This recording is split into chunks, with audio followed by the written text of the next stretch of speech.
দেব পরিমাণ মতো নুন। লাউগুলো গ্যাসটা আমি সিমেই রেখে ভাজছি।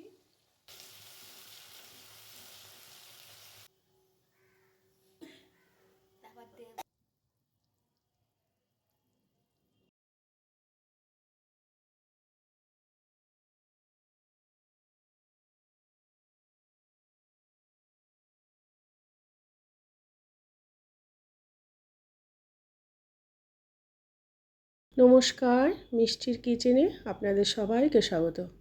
আজ আমি লাউয়ের একটি অন্যরকম রেসিপি তৈরি করব। লাউয়ের কোপ্তা কারি।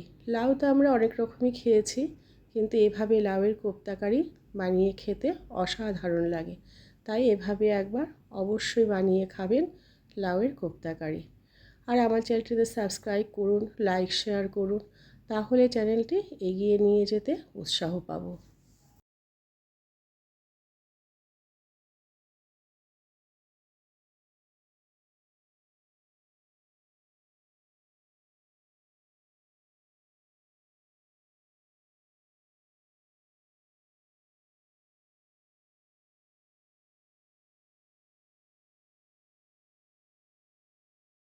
উপকরণগুলো দেখিয়ে দিচ্ছি। এখানে আছে লাউ, লাউটা আমি স্ট্যাপারে ঘষে নিয়েছি। আছে এখানে আদা, সাদা জিরে আর কাঁচা লঙ্কাটা পেস্ট করা আছে। আছে চিনি, হলুদ গুঁড়ো, নুন, এখানে আছে বেসন, গরম মশলার গুঁড়ো আর কালো জিরে। লাউয়ের কোপ্তাগুলো আমি তৈরি করব, তার জন্য আমি লাউটা মেখে নেব। প্রথমে দেব বেসন। প্রথমে আমি দু চামচ বেসন দিচ্ছি, লাগলে আমি পরে দেব। দেব কালো জিরে, দেব পরিমাণ মতো চিনি, দেব হলুদ গুঁড়ো, দেব পরিমাণ মতো নুন, দেব অল্প করে গরম মশলার গুঁড়ো। আর এখানে যে আমি আদা, সাদা জিরে আর কাঁচা লঙ্কা বেটেছিলাম তার পেস্ট হাফ চামচ পেস্ট দিচ্ছি। এবার এই উপকরণগুলো আমি মেখে নেব।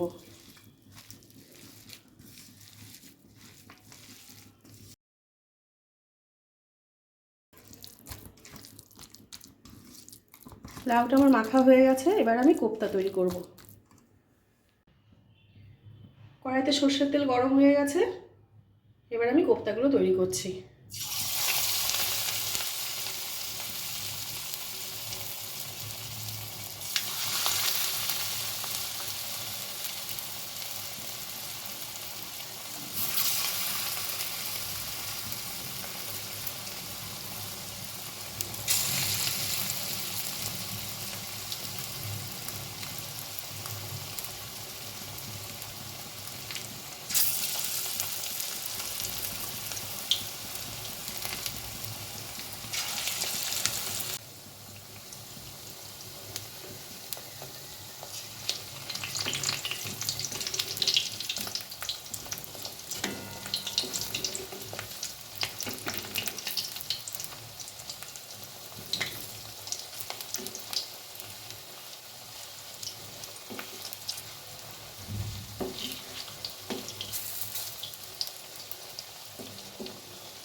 গ্যাসটা আমি সিমেই রেখে ভাজছি, না হলে ভেতরটা হবে না, ওপরটা পুড়ে যাবে।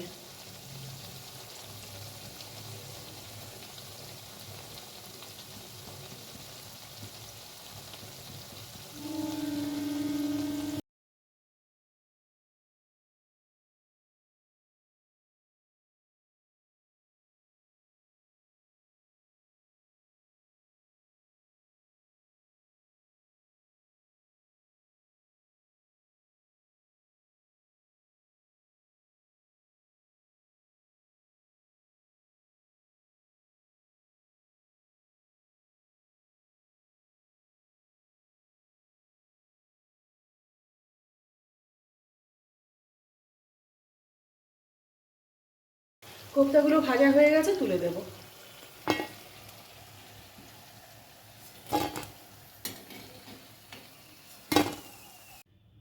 এবার মশলাটা কষিয়ে নেব। আদা, জিরে আর কাঁচা লঙ্কা পেস্ট দেব।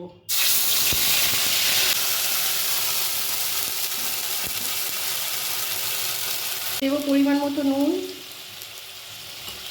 দেবো হলুদ গুঁড়ো,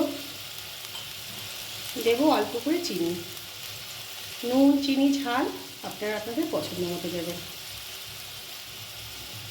এবার মশলাটা কষিয়ে নেব ভালো করে।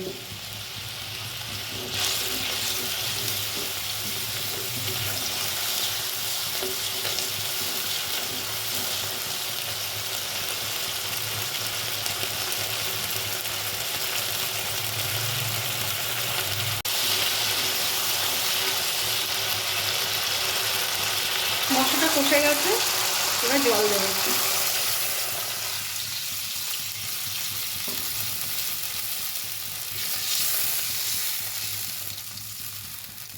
এবার ঝোলটা একটু ফুটতে দেবো ভালো করে।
ঝোল ফুটে উঠেছে, এবার কোপ্তাগুলো দিয়ে দেবো।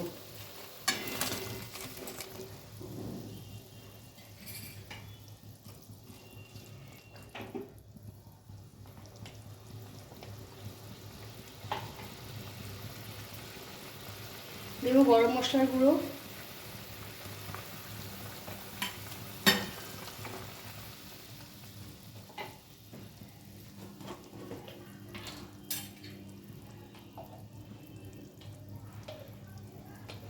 আর দেবো হাফ চামচ ঘি।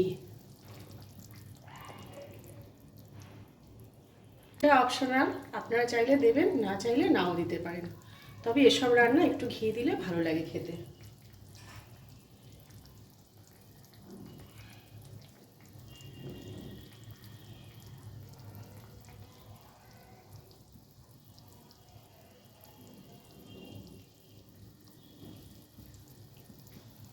এবার কিছুক্ষণ ঢাকা দিয়ে রাখবো, মিনিট 2-এর মতো। আর গ্যাসটা আমি একদম সিমে রাখবো। কিছুক্ষণ ঢাকা দিয়ে রেখেছিলাম, এবার ঢাকাটা তুলে দেবো।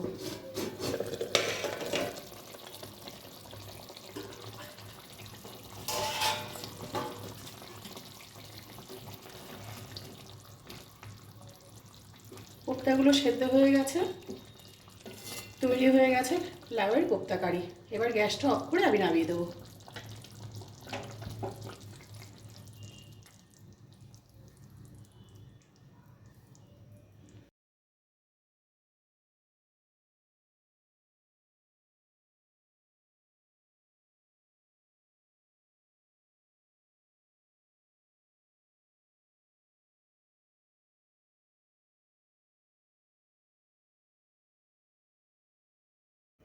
এভাবে একবার লাউয়ের কোপ্তা কারি বানিয়ে খেয়ে দেখবেন, খেতে খুব ভালো লাগে।